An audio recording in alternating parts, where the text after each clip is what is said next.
Bonjour, salam alaikum, shalom shalom, bon dia, la paix, mon besse. J'espère que tout le monde se porte bien dans la paix, dans l'amour et dans la vérité de chacun d'entre nous. Moi, de mon côté, par la grâce de Dieu, ça va. Il y a des hauts et des bas, mais je me plains pas.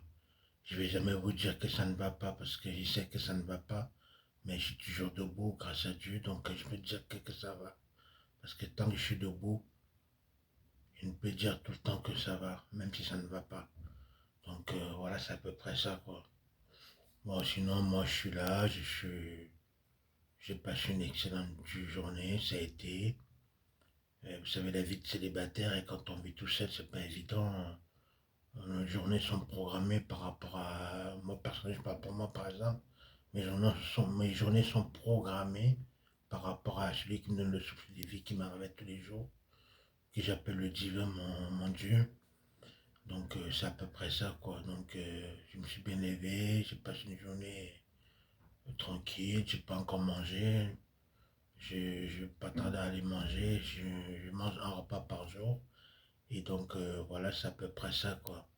Donc j'espère que vous aussi vous vous portez bien de votre côté dans la paix, dans l'amour, dans la vérité du Seigneur, de notre Dieu.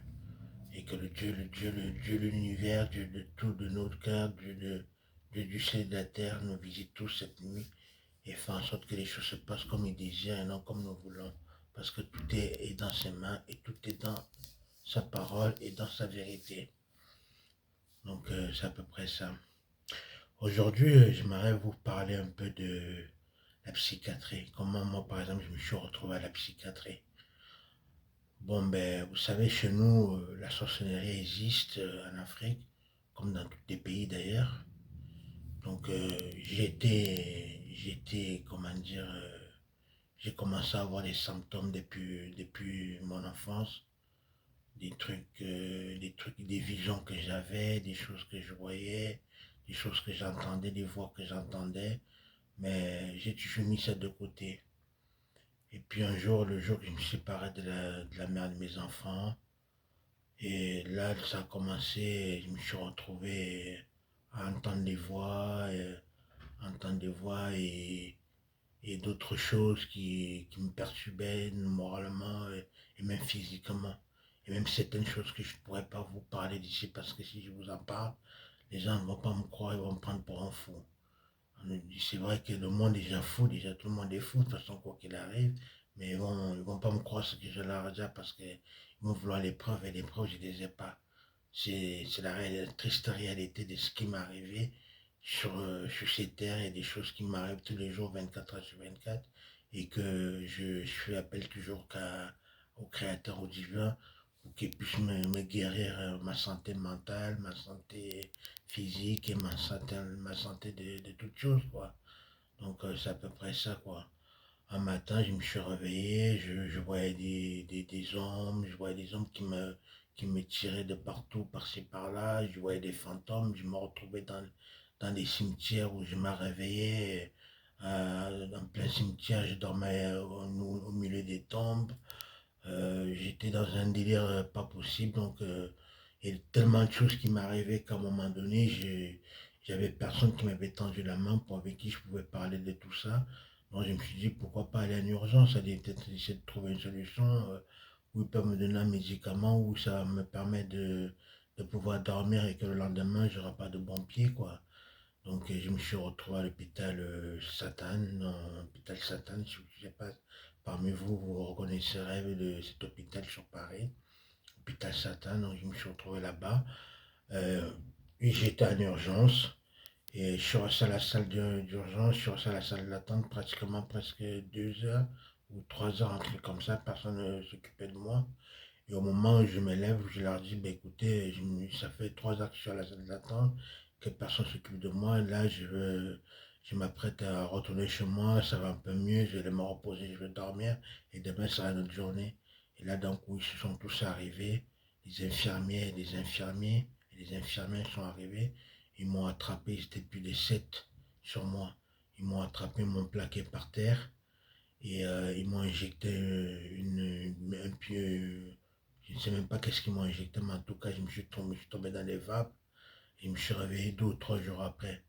Et quand je me suis réveillé dans la chambre d'hôtel, dans la chambre de l'hôpital, je commençais à me poser des questions, je me dis, mais comment, qu'est-ce qui m'arrive, pourquoi je suis dans cet hôpital? Depuis mon enfant, je suis prématuré, j'ai toujours été dans les hôpitaux, mais à chaque fois quand ça allait mieux, on me laissait repartir. C'est quoi cet hôpital où m'attrape, on me plaque par terre et comme on m'injecte une piqûre et que je me réveille 2 ou 3 jours après, c'est quoi ce délire, tout ça? Et donc, du coup, ça m'a perturbé un peu, pas qu'un peu, beaucoup même. Donc, j'ai essayé de comprendre ce qui allait, ce qui n'allait pas. Et du coup, tous les jours, je leur disais, ça va mieux, je vais rentrer chez moi, laissez-moi rentrer chez moi.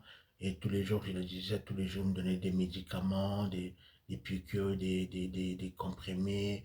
Ils me disaient que c'est pour mon bien, je ne sais pas quoi. Ils m'ont diagnostiqué, ils m'ont dit que j'étais bipolaire et que je ne pouvais pas me laisser partir comme ça. Et donc, du coup, ils m'ont enfermé, j'avais aucune visite. J'étais tout seul à l'hôpital, même pas les visites de la famille ni qui que ce soit. Donc, je me suis trouvé là-bas où je suis resté à peu près 6 mois, quoi. Ouais, je suis resté 6 mois enfermé, mais dans un hôpital où je voyais, on était tous mélangés, des vrais fous et des fous de haut niveau et des fous de haut basse, de toutes sortes de personnes, des dames comme des messieurs, comme je suis tombé là-dedans, quoi. Donc ça m'a beaucoup traumatisé, ça m'a beaucoup marqué. Et j'étais pas bien. Je comprenais pas qu'est-ce que je faisais dans cet hôpital-là, pourquoi j'étais là et comment ça se fait parce que j'entends des voix ou parce que je vois des choses et que j'ai personne à qui me confier et j'ai voulu chercher de l'aide et je me suis retrouvé dans cette situation-là. Ça m'a beaucoup marqué, ça m'a beaucoup traumatisé et puis ils m'ont laissé sortir au bout de 6 mois. Et je suis sorti au bout de 6 mois. Ma vie, elle avait complètement changé. J'étais déboussolé et je ne savais plus quoi faire.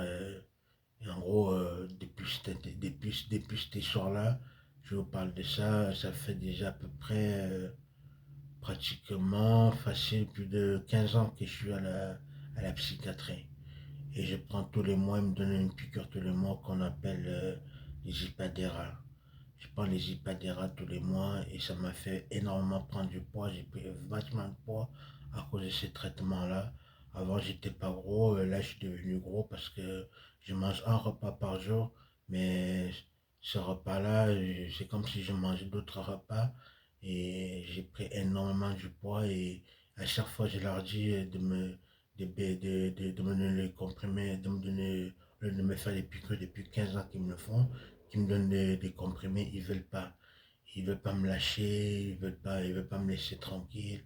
Donc je suis vraiment en plein dedans. Tous les mois, je vais là-bas. C'est pas facile pour moi. Il est vrai que bon, depuis que nous ne sommes pas des rats, au niveau de certaines choses, ça s'est calmé un tout petit peu parce que au début, je voyais des fantômes, je voyais des ombres, je voyais j'étais dans un délire pas possible où, comme on dit, la sorcellerie était là-dedans. Les gens m'avaient fait du mal quand j'étais petit. Je voyais des gens qui ont abusé de moi sexuellement ou d'autres choses, tant de choses. Et moi, j'avais personne avec qui parler de tout ça. Donc, ça a été vraiment très, très difficile. Donc, c'est à peu près ça, quoi. Je pourrais vous raconter plus. J'ai été 2 fois hospitalisé 6 mois, 6 mois. J'ai rechuté, je suis retourné. Et puis un jour, j'étais sorti. La deuxième fois où j'ai été hospitalisé, c'est parce que j'étais pas allé prendre leur traitement pendant, je crois, une semaine. Et ils m'ont appelé à l'hôpital, j'étais à l'hôpital Satan. Ils m'ont appelé, ils m'ont dit, ouais, ça fait une semaine que vous n'êtes pas venu chercher votre traitement. Venez, c'est juste pour vous donner votre traitement vous rentrez.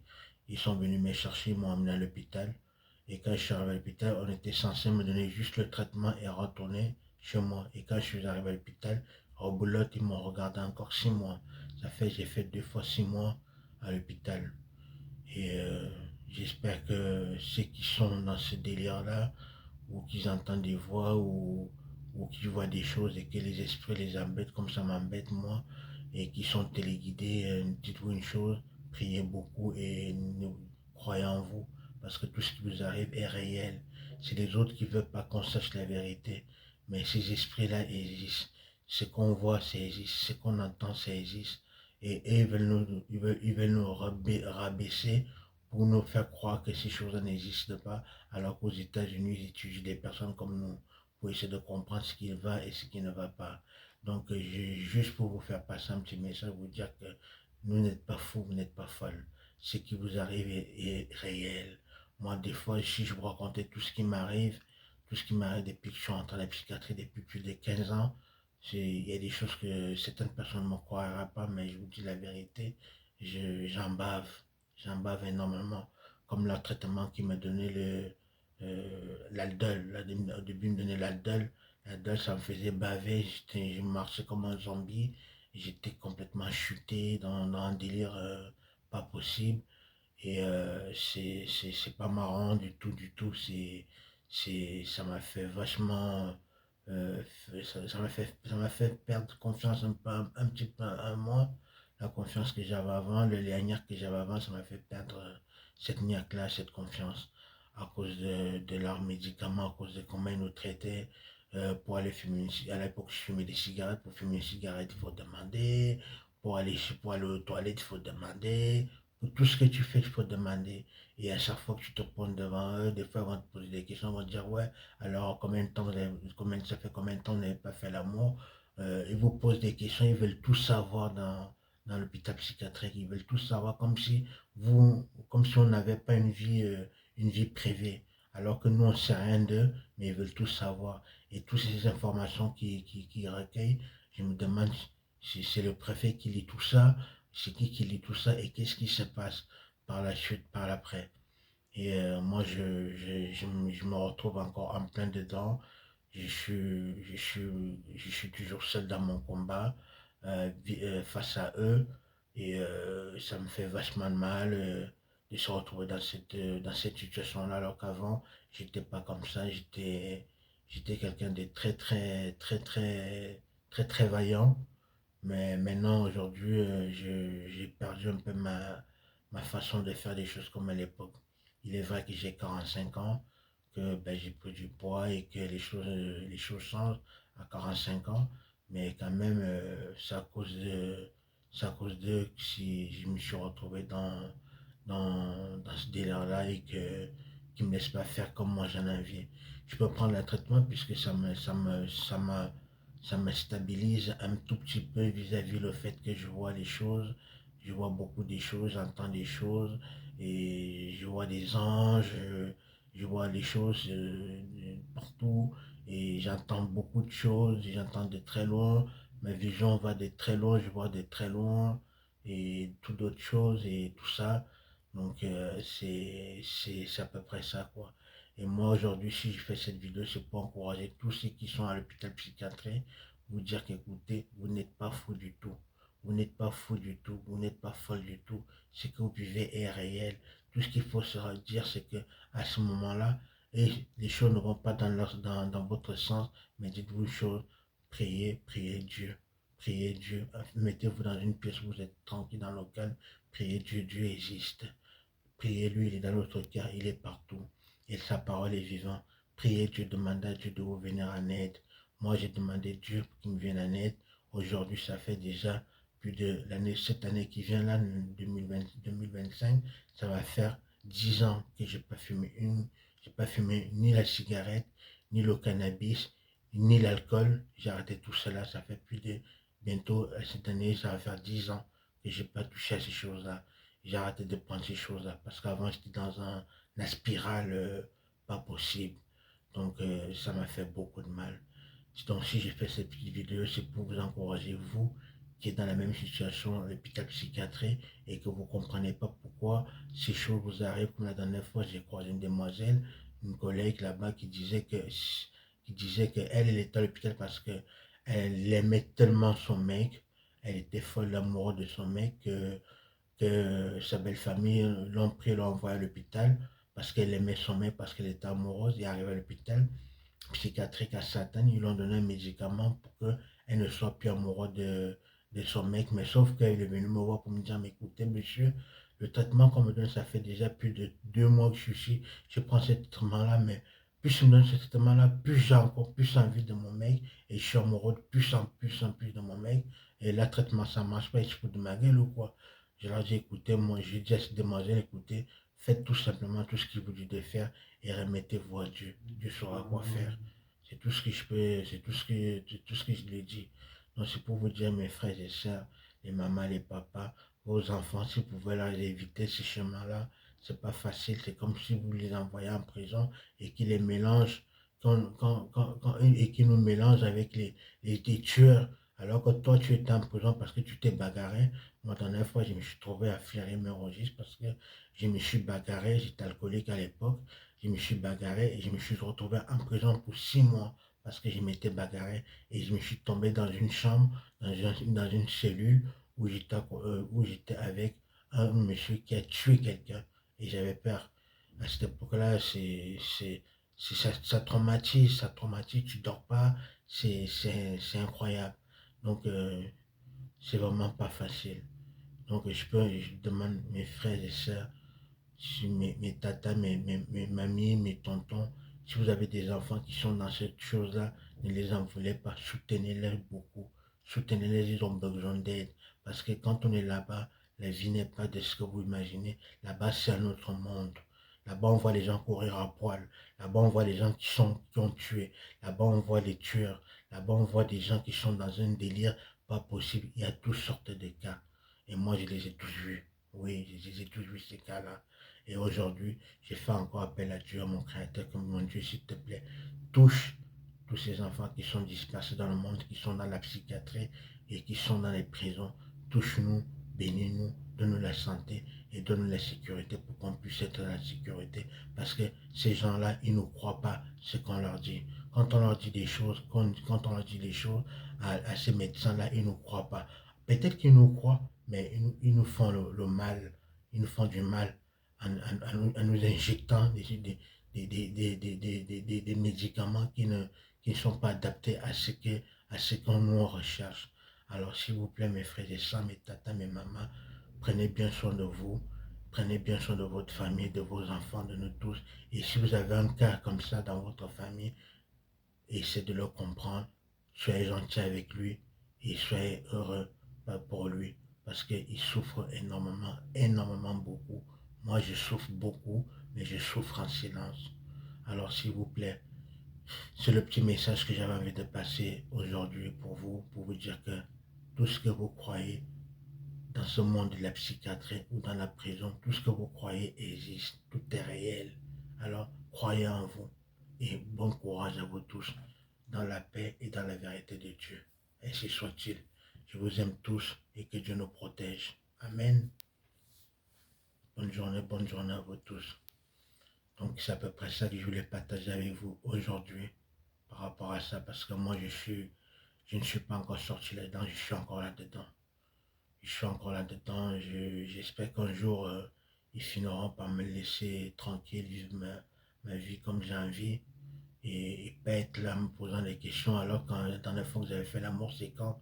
C'est comme si je ne sais pas, ça fait très longtemps que j'ai pas fait l'amour c'est vrai, mais quand tu viens toi qui es le médecin tu me poses ce genre de questions alors que je ne comprends pas pourquoi tu me poses ce genre de questions.